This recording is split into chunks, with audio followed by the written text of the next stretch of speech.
Tema yang diberikan berakar dalam Kristus, berdampak bagi dunia.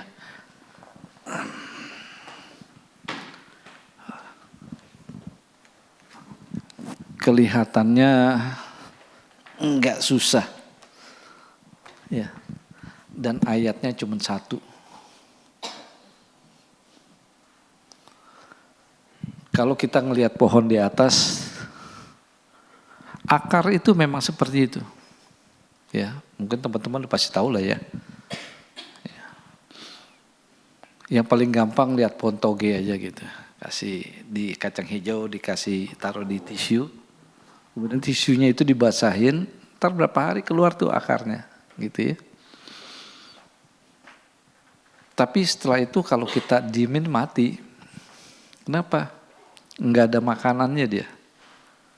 Nggak ada sumber makanan yang dia bisa makan. Karena untuk bertumbuh, akar itu harus ngambil nutrisi dari tanah. Gitu. Seperti pohon ini, akarnya banyak gitu ya. Nah, gimana dengan berakar dalam Kristus sesuai dengan tema sore hari ini, khususnya buat kita ya sehari-hari pemuda-pemudi di tempat ini.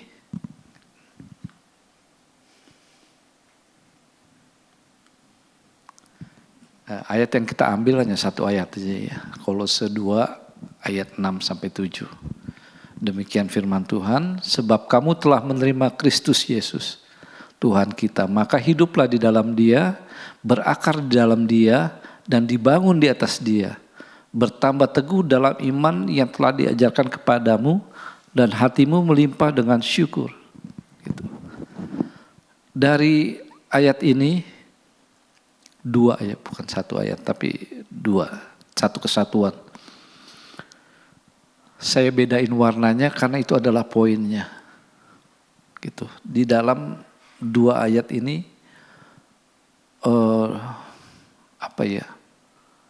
kelihatannya sederhana, tapi begitu kita masuk ke dalam menggali ayat-ayat ini, wow, rupanya meaningful gitu.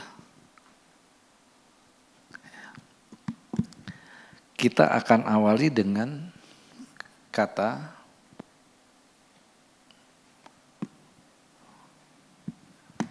kita telah menerima Kristus. Saya rasa kita semua yang di sini sudah menerima Kristus ya. Kalau enggak ada nggak mungkin masuk di sini kali ya. Ya, teman-teman sudah menerima Kristus, gitu ya. Ya, apa sih artinya menerima Kristus itu? Nah, di sini coba bahwa kita tuh menerima Tuhan Yesus. Saya dari lahir melek mata udah jadi orang Kristen gimana ya, gitu. Kadang-kadang kalau saya sama Ibu Gina, kalau saya ngomong mengenai agama lain atau ajaran lain itu, Bu Gina selalu bilang gini, iya lu udah Kristen sih dari kecil. Coba kalau lu sekarang atau kamu sekarang gitu ya, kalau bahasa sehari-hari kan kalau sih ya lu gua gitu ya. Kalau lu dulu lahirnya tiba-tiba melek udah jadi ada di agama lain bagaimana? Lu juga pasti akan fanatik, malah lebih fanatik dari dia. Gitu. Jadi kita benar-benar harus bersyukur loh. Akhir-akhir ini kondisi dunia sedang tidak baik-baik saja. Kalau kamu orang baca firman Tuhan, ngeri-ngeri sedap. Kenapa? Tanda-tanda akhir zaman itu benar-benar sudah terlihat sekali. Coba deh, baca ikutin aja di berita ya. Dulu yang dibilang 666 itu ada yang bilang di daerah Arab. Kemudian beralih lagi, 666 itu ada di Asia. Terus balik lagi, ini dikacaukan gitu. Tapi kalau kita melihat kondisi sekarang ini bahwa iblis sedang menunjukkan taringnya, gitu ya. Iblis sedang mau mengajak orang-orang untuk menjadi bingung, untuk menjadi tidak berpengharapan sama Tuhan. Kenapa? Viral kan kemarin itu bahwa di Belanda pemerintah sudah announce kepada rakyatnya, masyarakatnya suruh menyiapkan bahan makanan selama 7 hari. Karena mereka pada takut akan adanya perang. Gitu. Indonesia juga, ada beberapa negara juga sudah. Artinya apa? Saat ini kita dibawa kepada masa yang membingungkan. Ya. Masa di mana kita menjadi ketakutan. US dollar sudah, untuk orang-orang yang orang bisnis ya. US dollar sudah nembus 17.000. Buat pelaku usaha nggak enak banget. Khususnya apalagi saya kerja di perusahaan trading import barang untuk dijual di lokal, untuk di industri-industri. Misalnya hari ini saya beli barang 100 US dollar gitu. Barang itu sampai kurang lebih 2 minggu atau 3 minggu. Gitu ya. Setelah itu saya harus jual, modalnya 100 US dollar kan. Plus ditambahkan ABC lah, ada tax, pajak, ada pengiriman, ada margin keuntungan kan, umum lah ya orang jualan. Tapi begitu kita sudah announce kepada customer, kita punya barang harga sekian gitu. Nggak taunya dolarnya naik. Gitu. Kita juga bingung harus bagaimana. Kalau kita jual sekarang dengan 100 dolar tambahlah mungkin dengan biaya ini itu jadi 120. Gitu. Nah ketika kita mau beli lagi udah nggak bisa. Dengan US dollar yang begitu naik, modalnya bukan 100 lagi. Mungkin jadi 130 atau 125 atau 120. Artinya apa? Ketika saya menjual barang, kemudian saya mau beli lagi, udah gak bisa. Rugi gitu ya. Nah, banyak ketidakpastian dalam dunia itu, salah satu di dunia perdagangan. Ya. Kemudian banyak sekali yang tadi ancaman-ancaman perang, dan berita-berita mengenai huru-hara. Gitu seperti itu yang akhirnya membuat kita jadi bingung, kemudian merasa sesuatu itu nggak pasti. Ini jadi perang nggak sih? Gitu. Karena beritanya kan banyak kali deh. Kemarin pertemuan Davos, kalau teman-teman bisa sambil ngikutin ya, bukan ngeliatin drakor gitu ya, tapi ngeliatin berita-berita di luar. Nah. Kita bisa melihat hampir saja terjadi kekacauan ketika Presiden Amerika Donald Trump akhirnya tidak jadi mengambil Greenland, gitu ya. Itu kalau sampai itu terjadi, Eropa sama Amerika bisa perang juga sih, gitu. Ya, itulah dunia ya. Hal ini nggak bisa dihindarin. Kalau kita baca dalam firman Tuhan, akhir dunia ini, akhir zaman ini akan terjadi banyak kekacauan, perang di mana-mana, ya, sakit penyakit atau apa. Walaupun itu tanda-tandanya udah dari zaman Tuhan Yesus bilang, kan? Kita selalu bilang, bertobatlah. Gitu, Murid-murid Tuhan kan bilang bertobatlah. Ini sudah zaman akhir. Tapi kalau kita melihat bahwa itu 2000 tahun yang lalu. Ya, beda. Waktu Tuhan dengan waktu kita beda. Ya, waktu Tuhan sama waktu kita beda. Tuhan menyerukan itu 2000 tahun lalu misalnya ya. Tapi waktu Tuhan itu sebentar banget. Gitu. Tapi menurut kita kan, wah 2000 tahun, ntar juga nambah 2000 tahun lagi, saya udah nggak ada gitu ya. Ya kita nggak tahu. Gitu. Tapi yang jelas bahwa kita dunia saat ini sedang tergoncang, tidak dengan baik-baik saja, yang menjadikan kita tidak bisa, bingung lah. Tadi ini bilang bingung, tidak berpengharapan. Wah kalau perang gimana, kalau ini gimana. Nah, kita sudah menerima Kristus sebagai Tuhan dan Juru Selamat kita. Kita beruntung, kita memilih Tuhan itu bukan karena kita yang memilih, tapi Tuhan milih kita. Itu beruntung sekali, gitu ya. Nah, setelah kita menerima Tuhan Yesus sebagai Tuhan dan Juru Selamat kita, apa sih inti kita menerima itu? Cuma menerima ya udah, saya juga orang Kristen kok gitu. Kemudian saya bisa ngapa-ngapain terserah aja, pokoknya saya udah Kristen, saya sudah dipilih, saya pasti diselamatkan gitu. Apakah itu benar? Seperti itu kan enggak ya? Jadi kita menerima Kristus itu kita sadar bahwa kita ini orang yang berdosa. Roma 3 ayat 10 sampai 18 itu bahwa kita enggak punya hak sedikit pun sebenarnya.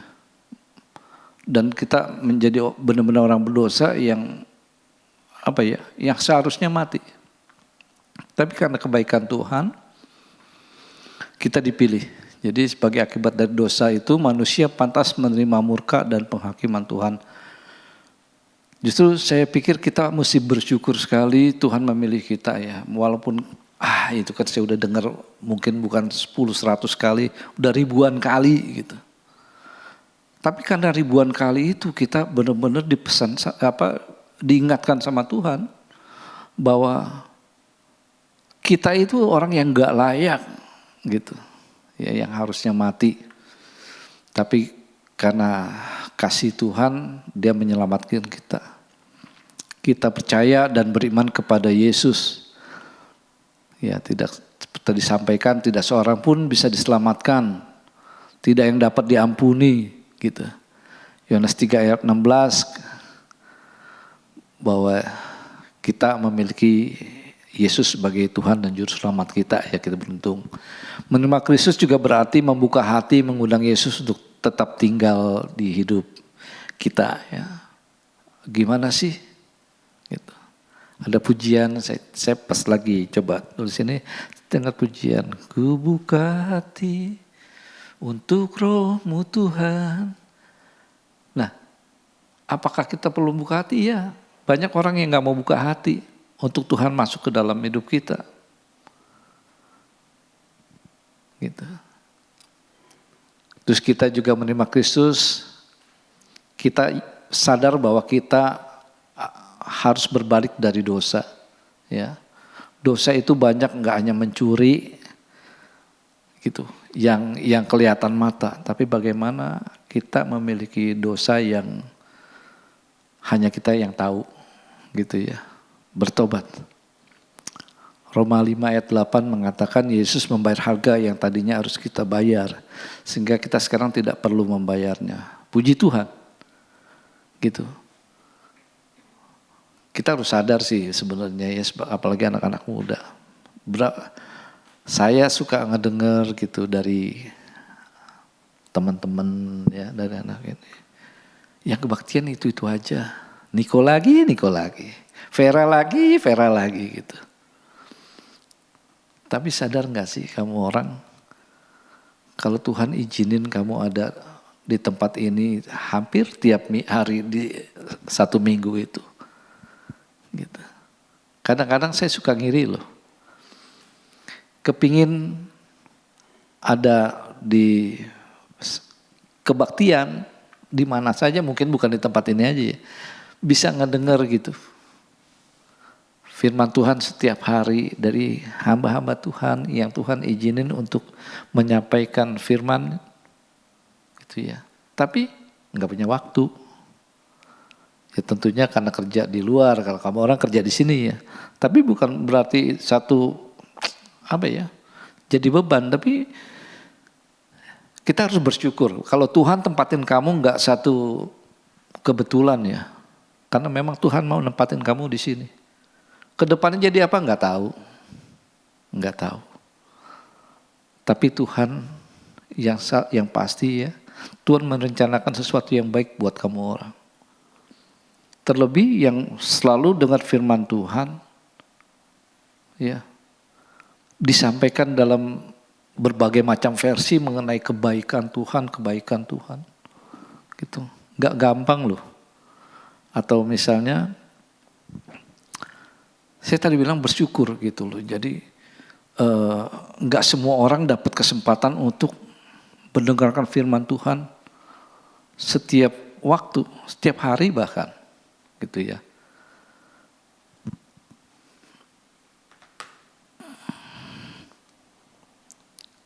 Kemudian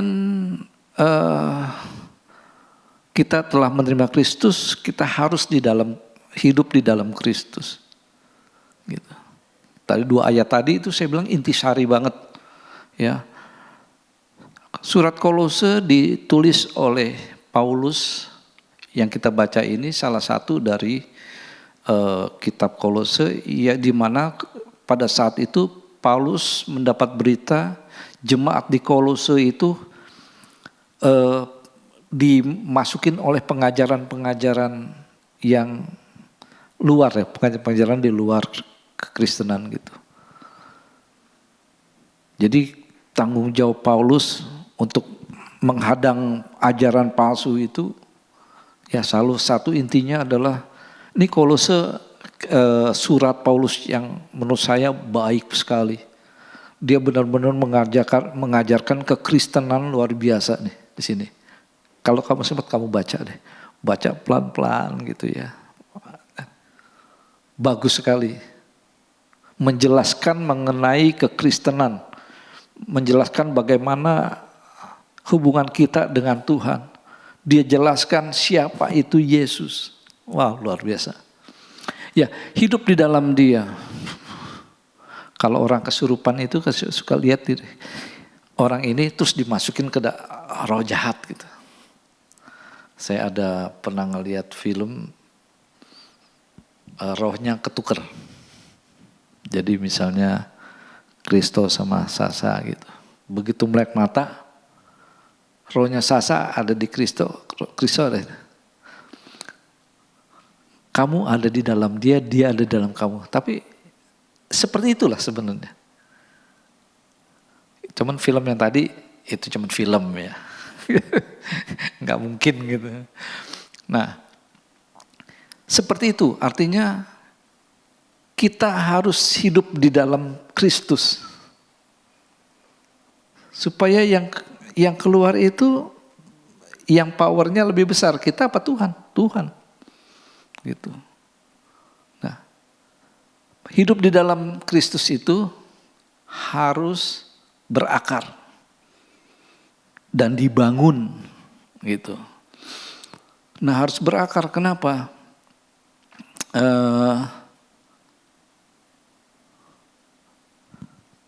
Kalau ibarat pohon tadi, kalau dia mau tumbuh, dia harus berakar. Berakar tapi harus ada yang mengikat dia, tanah. Ya.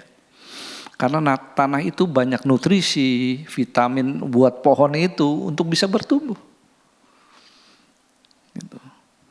Setelah akarnya kuat, lama-lama dia punya batang dan tumbuh. Kemudian setelah tumbuh berbunga, setelah berbunga berbuah. Rasanya itu bisa jadi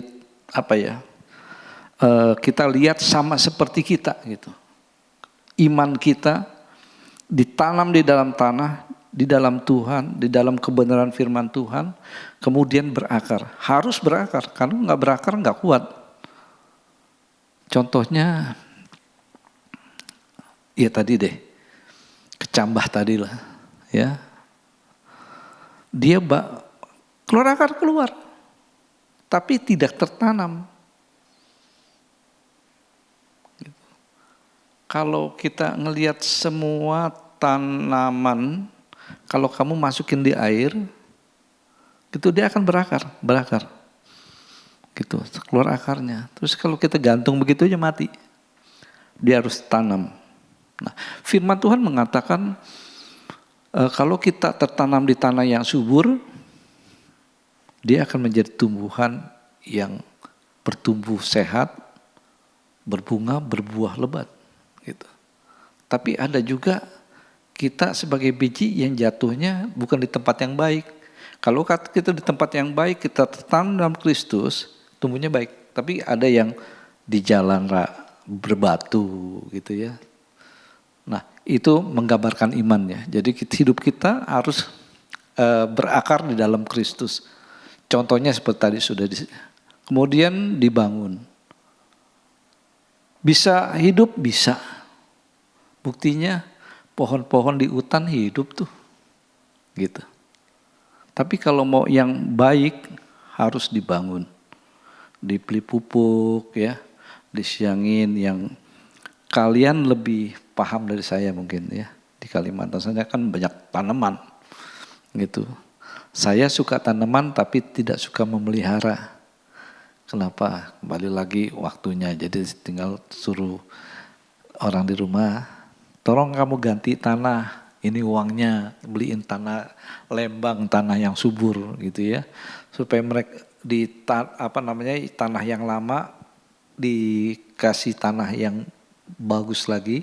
Karena akar itu kan akan nyerap nutrisinya supaya dia bertumbuhnya bagus. Nah, kemudian hidup dalam Kristus itu harus dipimpin Roh Kudus. Sekarang pertanyaannya, hidup kamu dipimpin Roh Kudus enggak? Gitu. Kita ngecek ke diri kita sendiri. Hidup di dalam Roh Kudus membiarkan firman memenuhi pikiran, mengarahkan kehendak dan mengubah hati. Nah, dipimpin Roh Kudus tadi dibilang membiarkan firman memenuhi pikiran kita. Apa itu? Kamu mendengarkan firman masuk. Contohnya yang tadi deh, bahwa ada benih yang jatuh di tanah berbatu, di jalanan, kemudian burung ngambil. Nah, yang baik tentunya yang terakhir ya, di tanah yang subur ya. Kita udah tahulah cerita seperti itu semua ya. Tapi coba kita refleksikan kepada diri kita, benar enggak ya? Firman itu sudah memenuhi pikiran kita. Gitu. Karena kalau sudah kita dipengaruhi atau memenuhi pikiran kita firman itu, segala yang baik ya, kita akan diubahkan sama Tuhan untuk misalnya ketika kita ketemu orang, kasih Tuhan nyata di dalam hidup kita. Karena Tuhan firman-Nya menyuruh itu. Ya. Apakah sudah gitu. Nah, kalau belum kita belajar, sama-sama kita belajar. Saya pun belajar. Gitu ya. Yang kadang-kadang suka belum bisa adalah gini. Saat ini kadang-kadang kita ini zaman sudah berbeda. Ya, ketika kita misalnya jalan sendiri, kemudian ada orang terjatuh. Aduh, sekarang ini jadi pikirannya gini. Tolongin gak ya? Tertolongin, gue dirampok sama dia lagi. Jadi susah. Gitu. Jadi kita gak bisa mengamalkan seperti orang Samaria yang baik hati itu. Walaupun kita gak kenal gitu ya. Nanti, soalnya saya punya contoh. Ada satu kawan. Dia naik mobil, kemudian ada orang tertabrak motor atau apa, jatuh. Dia berhentiin mobilnya, dia tolongin. Dibawa ke rumah sakit. Setelah itu dia dipukulin orang. Orang pikir dia yang nabrak orang itu. Gitu. Tapi bukan berarti, kalau ada orang jatuh jangan kita tolongin. Ya enggak gitu juga.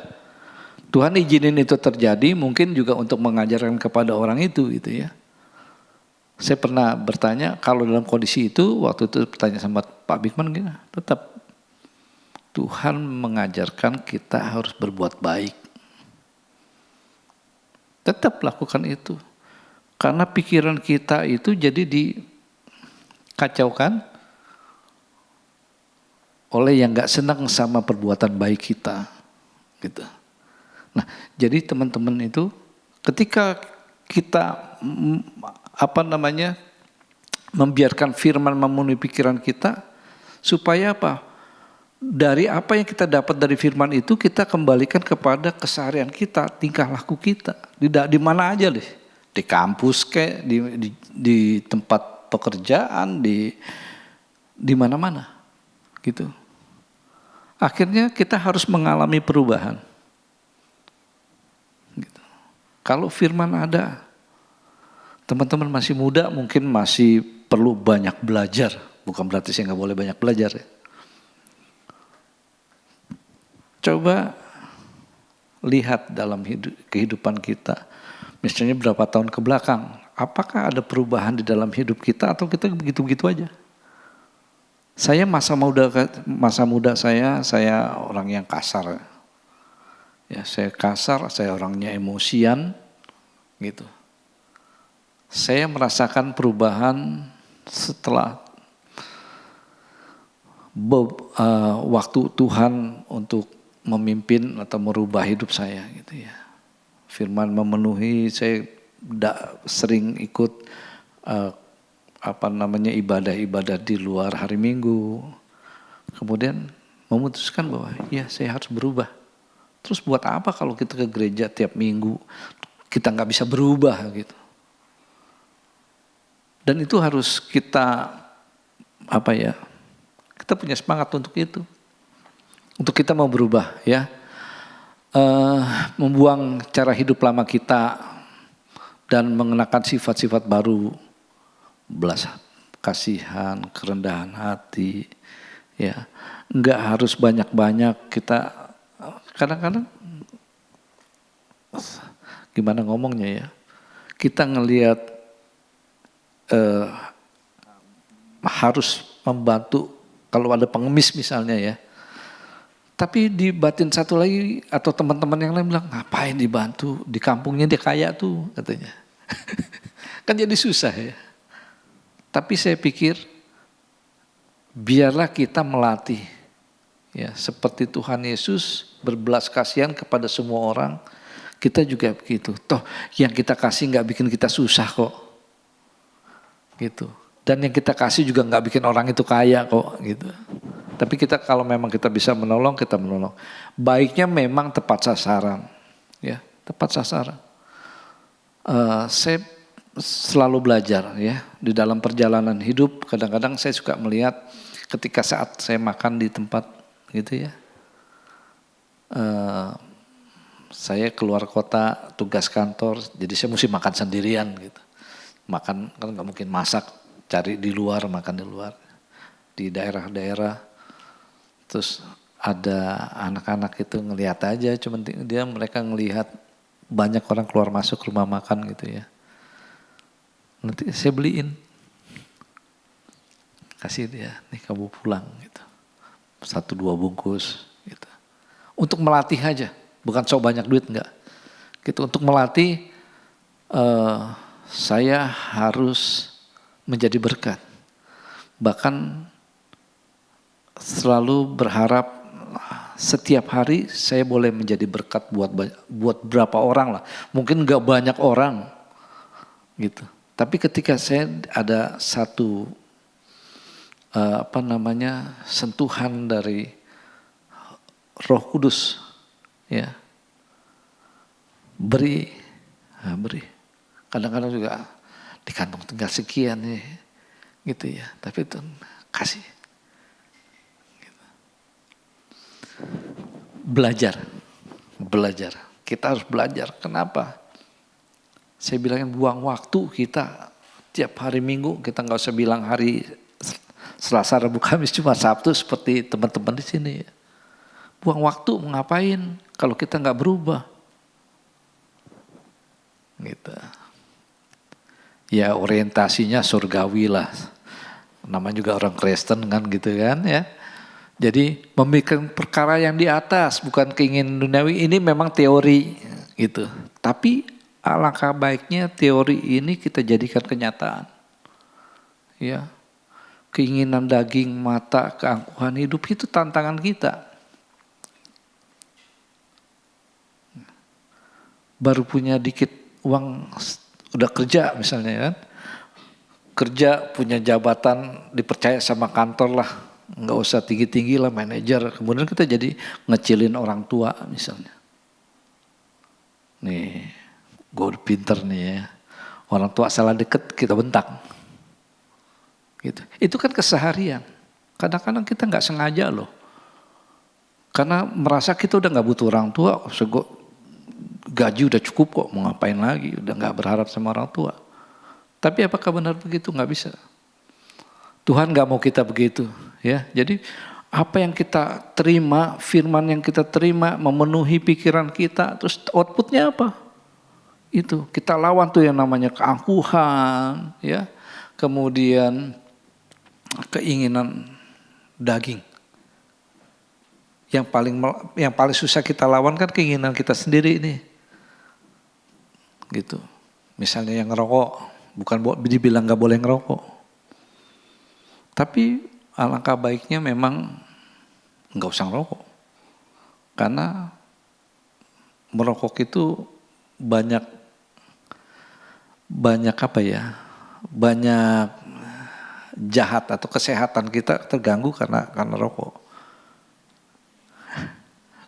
Sekali lagi, bukan nggak boleh. Ada orang yang cocok dengan nikotin, ya. Metabolisme tubuh kita ini semuanya beda-beda nih. Saya sama Bu Gina, saya harus minum vitamin C setiap hari karena kebutuhan vitamin C saya kurang. Dia nggak usah pakai minum vitamin C. Kenapa? Dia doyan pedas. Cabai itu banyak vitamin C-nya. Jadi dia nggak perlu. Nah, dia malah menurut saya berlebihan ya. Ketika dia makan buah, dia malah sariawan. Saya nggak makan buah, saya sariawan. Gitu.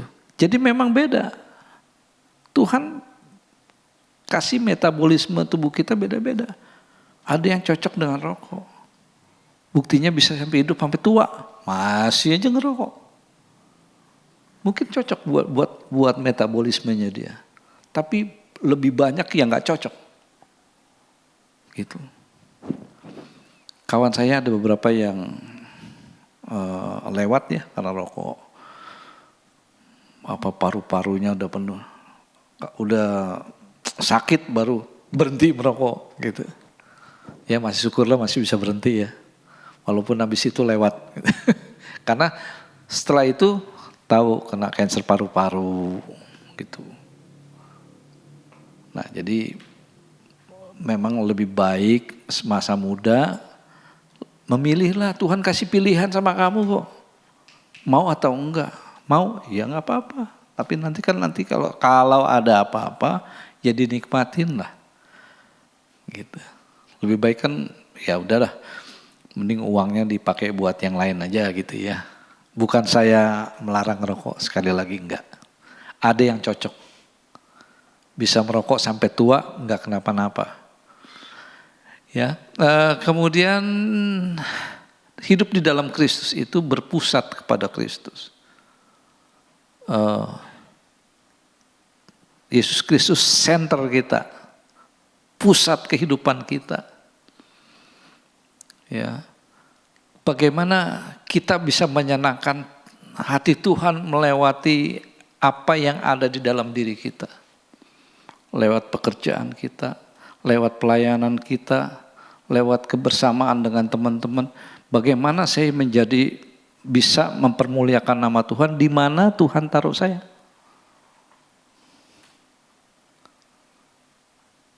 Kalau teman-teman kita datang nggak lama pada bubar. Payah ada dia di sini gitu. Ada loh ya, banyak yang begitu ya. Saya suka lihat teman, dia datang lagi gitu. Pernah nggak sih teman-teman ngalamin? Atau atau ketika kita datang mereka senang. Gitu.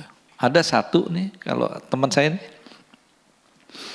kalau pada mau pergi itu satu bilang, yang kawan saya bilang, gue nggak pergi deh, nggak pergi semua. Kalau satu orang itu, nggak ada lu, nggak rame, nggak enak, gitu. Tapi ada juga kita mau pergi, pada bisik-bisik, jangan ajak dia. Nah, kita ada di mana? Ya. Setelah itu hidup di dalam Kristus itu kita harus menghasilkan buah. Sukacita, mengasihi sesama, bertekun dan doa ucapan syukur. Itu udah kalian sudah dengar berpuluh beratus kali. Tinggal bagaimana pelaksanaannya. Nah, kita mengenal Kristus, kita hidup di dalam Dia dan kita harus berakar di dalam Dia dan dibangun di atas Dia. Saya ada catat. Tadi hidup di dalam Dia ya. Sebelum berakar di dalam Dia ini saya mau melengkapi aja. Di dalam Kolose ini Paulus menuliskan bahwa kalau kita hidup di dalam Dia ada sesuatu gitu. Di dalam Kristus tentunya ya. Di Kolose 1 ayat 14 disebutkan, di dalam Dia kita memiliki penebusan kita, yaitu pengampunan dosa. Nah, ketika hidup di dalam Kristus, kita punya pengampunan dosa. Bukan berarti setelah kita hidup dalam Tuhan, gue bisa bikin dosa apa aja, gitu. Ya enggak. Tapi kita mendapatkan apa ya, kalau boleh bilang privilege, mendapatkan sesuatu yang lebih.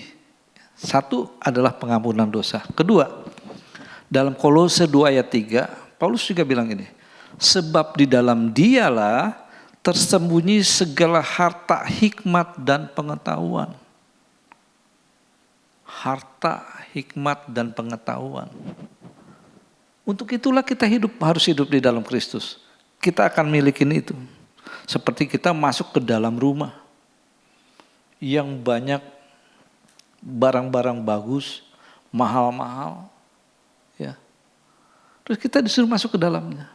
Kamu boleh ambil semua itu. Kalau kita di luar, kita nggak dapat apa-apa. Seperti itulah maksudnya. Kita mendapatkan satu tadi adalah pengampunan dosa. Terus ada lagi segala harta dan hikmat dan pengetahuan yang tersembunyi yang ada di dalam Dia. Kalau kita hidup dalam Dia, kita mendapatkan hikmat dunia. Salah satu contoh siapa? Salomo yang bergaul erat dengan Allahnya. Dia dikasih hikmat yang setelahnya nggak ada orang lain punya hikmat seperti dia. Tapi Tuhan anugerahkan hikmat yang luar biasa. Tentunya di luar Tuhan Yesus ya. Saya sangat kagum sama Tuhan Yesus. Hikmatnya luar biasa. Yang biasa dilihat ahli-ahli Taurat, terus orang Farisi yang mencobai dia. Gitu ya. Mana? Apakah kami harus memberi pajak kepada kaisar? Itu salah jawab, kacau. Gitu. Tapi Tuhan bilang dengan hikmat yang luar biasa melebihi Salomo. Lihat sisi mata uang. Yang mana untuk Tuhan, yang mana untuk kaisar, kasih. Ya. Terus kemudian wanita yang berzina. Siapa yang gak berdosa? Tipu. Pakai batu. Wow. Hikmat yang luar biasa yang mungkin gak ada manusia yang berpikir seperti itu. gitu. Dan itu bisa dikasih sama Tuhan kalau kita hidup di dalam Dia, gitu. Siapa? Salomo tadi kan gitu. Walaupun Salomo dicerita di perjanjian lamanya ya, sebelum Yesus. Tapi Yesus kan udah ada sebelum Salomo ada. Sebelum manusia ada ya Yesus ada sebagai firman, gitu.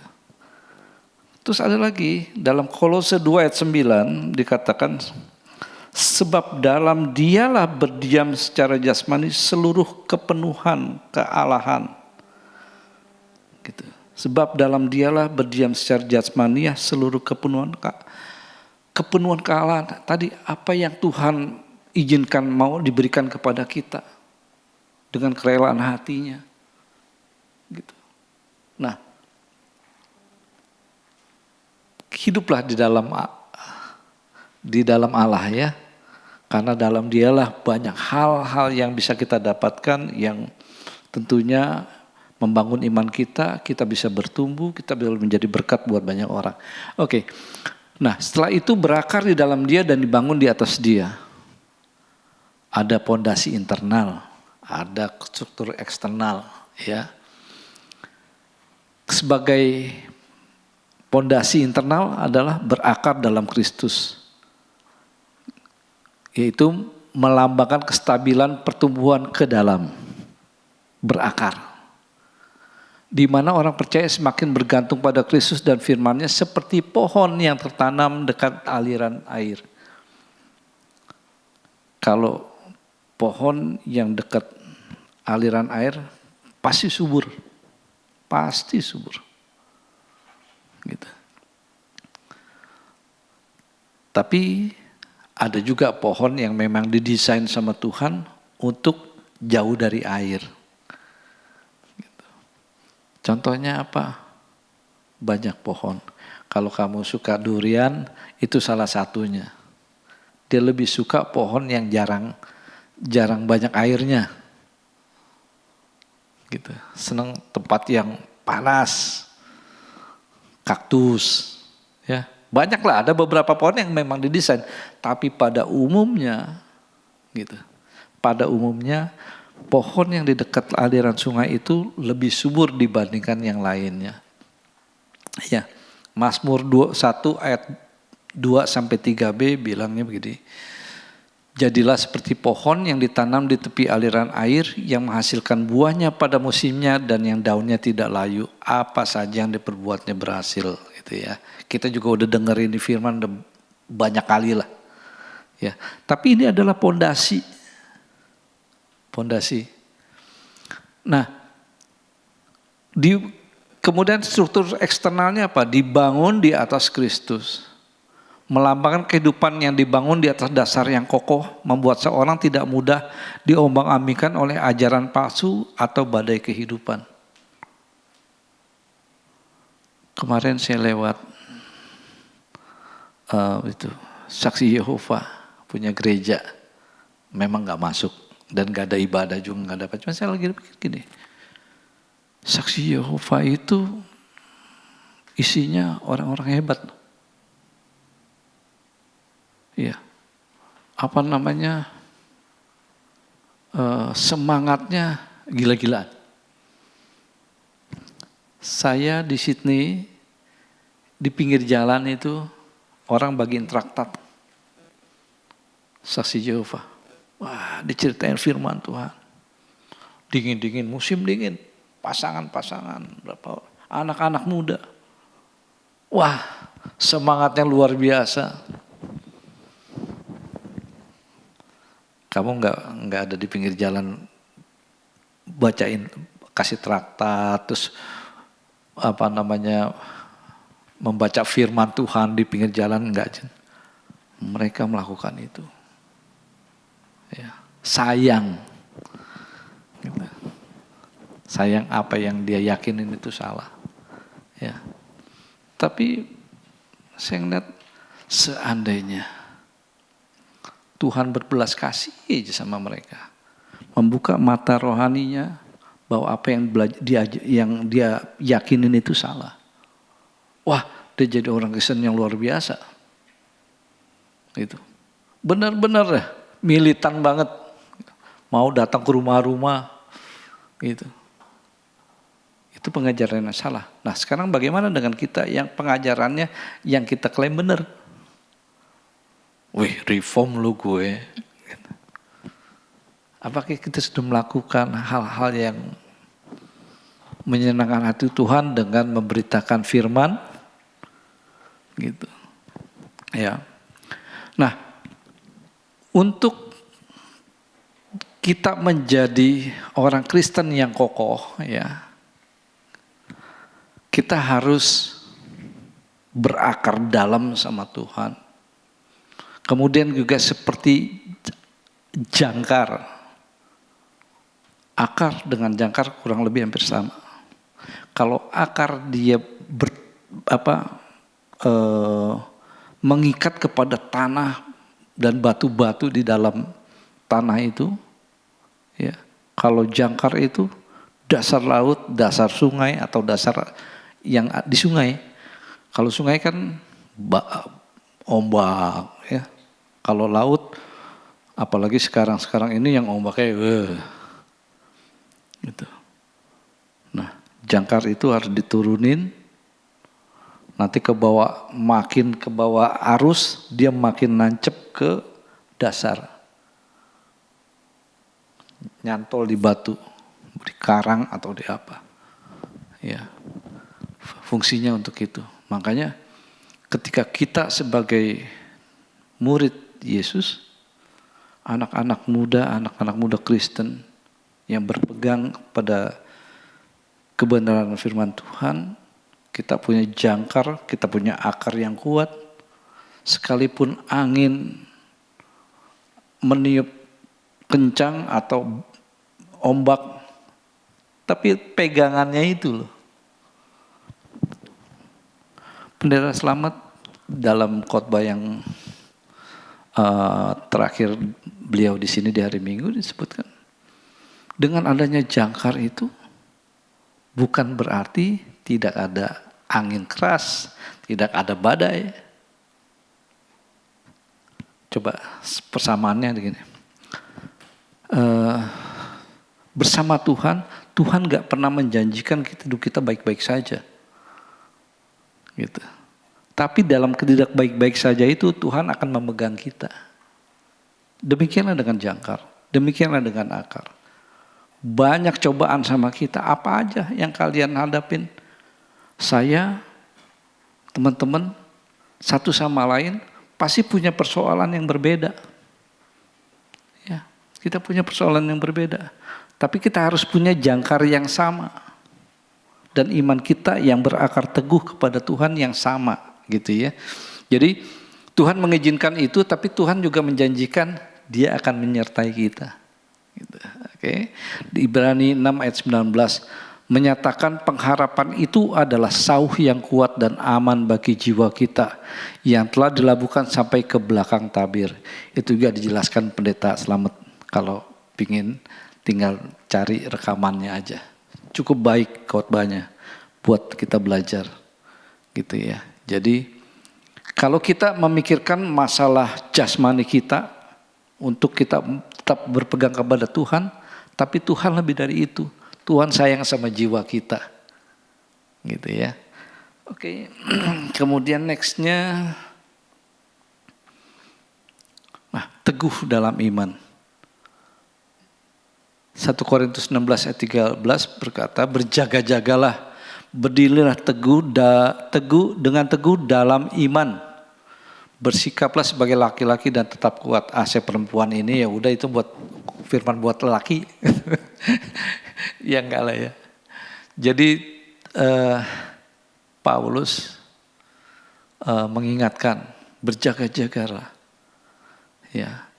Kalau sebagai laki-laki di penggambarannya aja sebagai orang yang lebih kuat gitu. Ya, teguh dalam iman digaris bawahin itu. Teguh dalam iman. Kolose 2 ayat 6 dikatakan bahwa ada dua hal yang harus kita lakukan untuk memiliki iman yang kuat. 1, menerima Yesus Kristus sebagai Tuhan dan Juru Selamat. 2, membangun relasi yang akrab dengan Tuhan. Gitu. Jadi rumusnya ada 2. Untuk memiliki iman yang kuat, yang teguh, cuman ada 2 rumusnya. 1, menerima Yesus Kristus sebagai Tuhan dan Juru Selamat sambil membangun relasi yang akrab dengan Tuhan. Nah, setelah itu biarkan hatimu melimpah dengan syukur. Dalam ayat yang kita baca tadi ya, 2 ayat itu ya. Kata syukur di dalam ayat ini sangat mengesankan.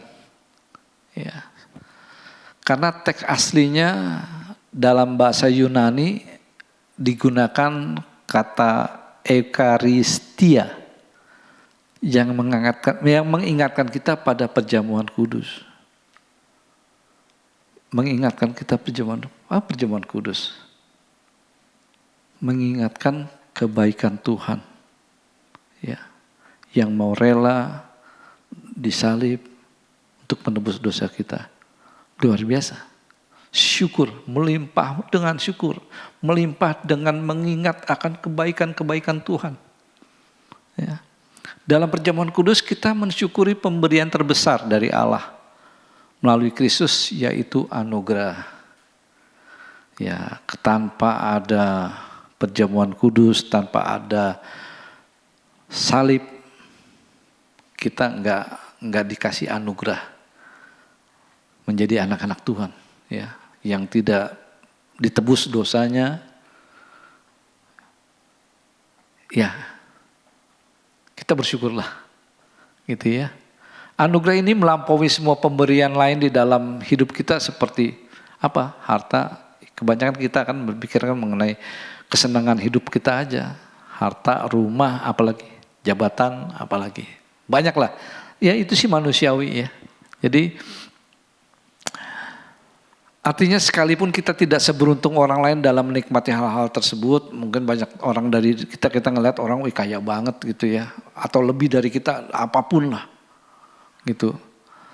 Tapi masih ada alasan yang sangat kuat bagi kita untuk bersyukur. Kenapa? Karena kita menerima pemberian terbesar dalam hidup kita, rahmat atau anugerah keselamatan, gitu ya. Itu lebih dari cukup. Kita berterima kasih lah sama Tuhan. Kadang-kadang banyak orang yang dikasih kesempatan sama Tuhan untuk menjadi kaya. Ya, contoh siapa?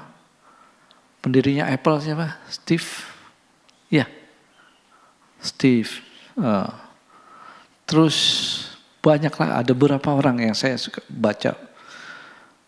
Ketika dia menjadi orang yang sangat-sangat kaya, akhirnya dia berkata begini. Itu enggak menyenangkan juga ujung-ujungnya, gitu. Ya jadi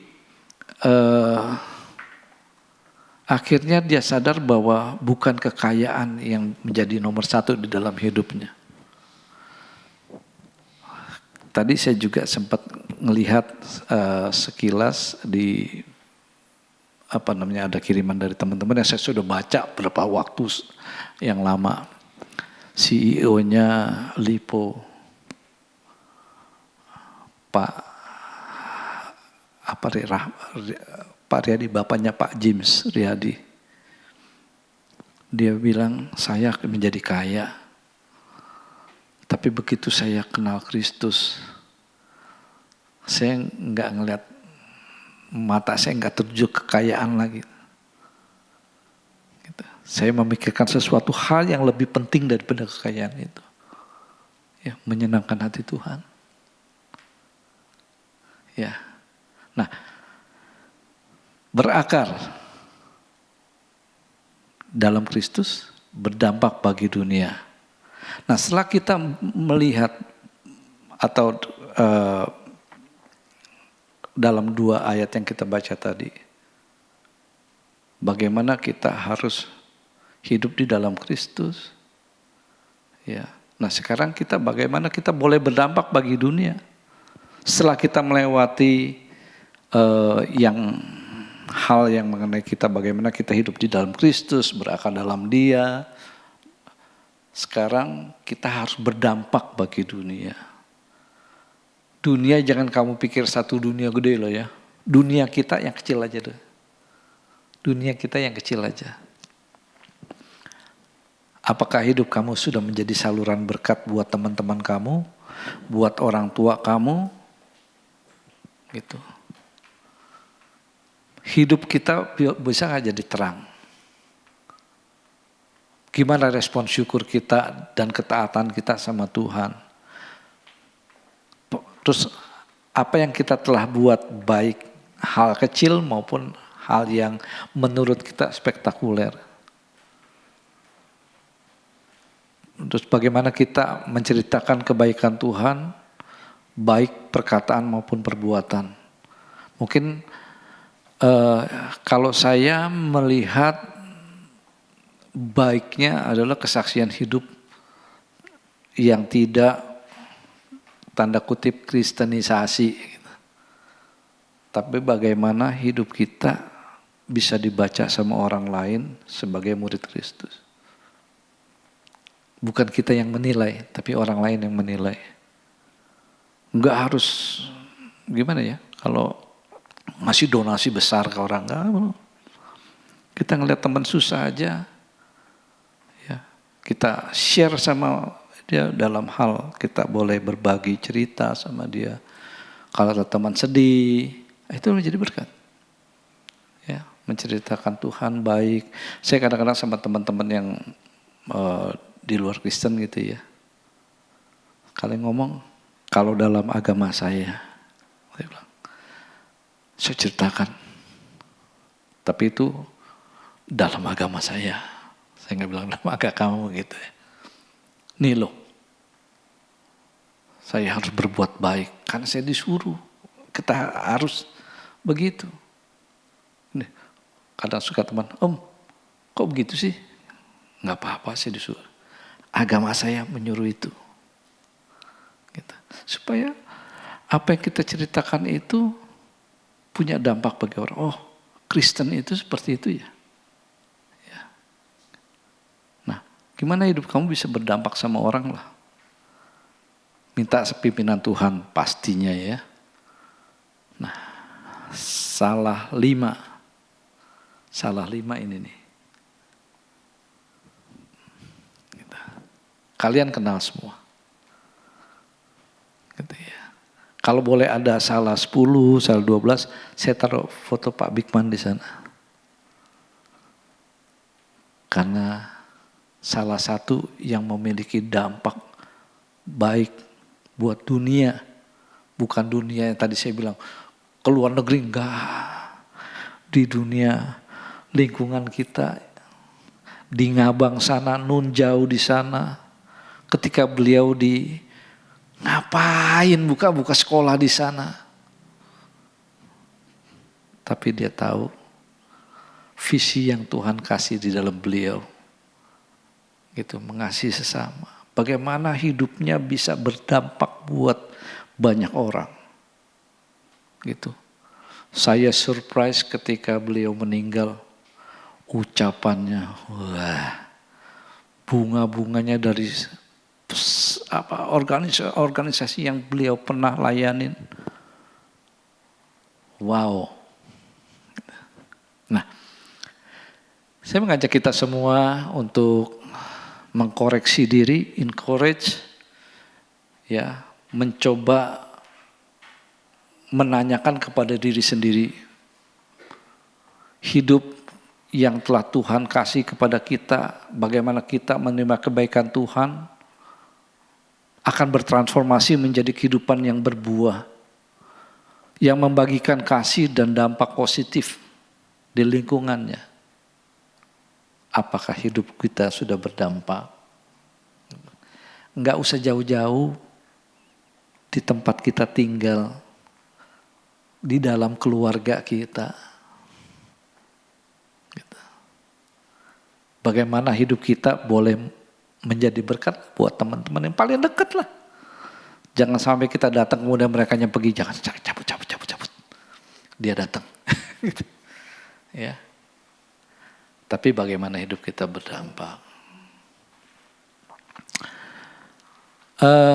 Kalau kita melihat dari jumlah, kita pasti akan kecil hati. Ya.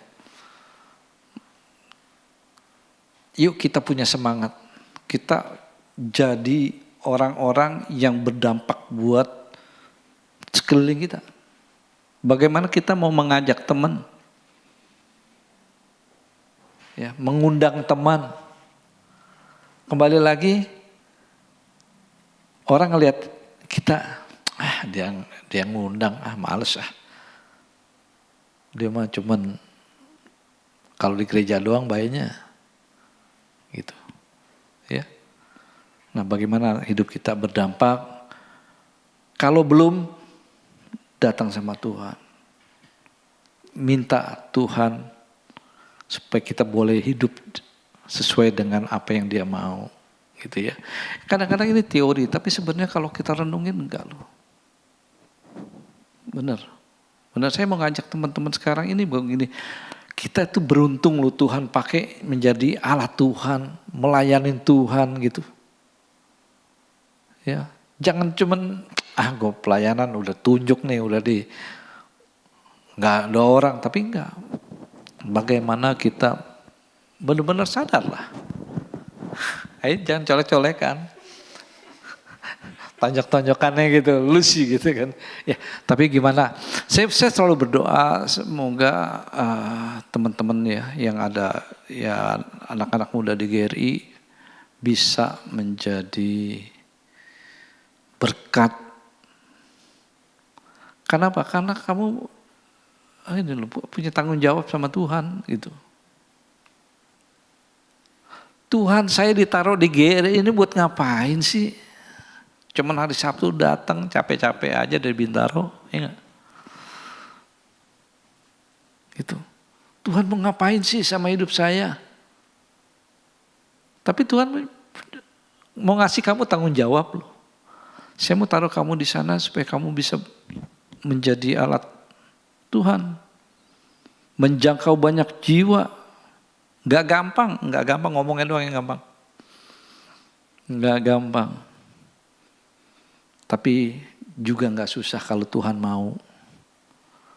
Untuk itu kasih lihat Tuhan. Tuhan, ini hatiku, kerinduanku yang Tuhan telah taruh aku di sini, pakai untuk menjadi alat di tangan Tuhan. Mumpung masih muda. Bukan berarti orang yang tua enggak ya. Porsinya beda, gitu. Ya, jadi jangan putus asa, semangat, hidup terus di dalam Tuhan dan berakar.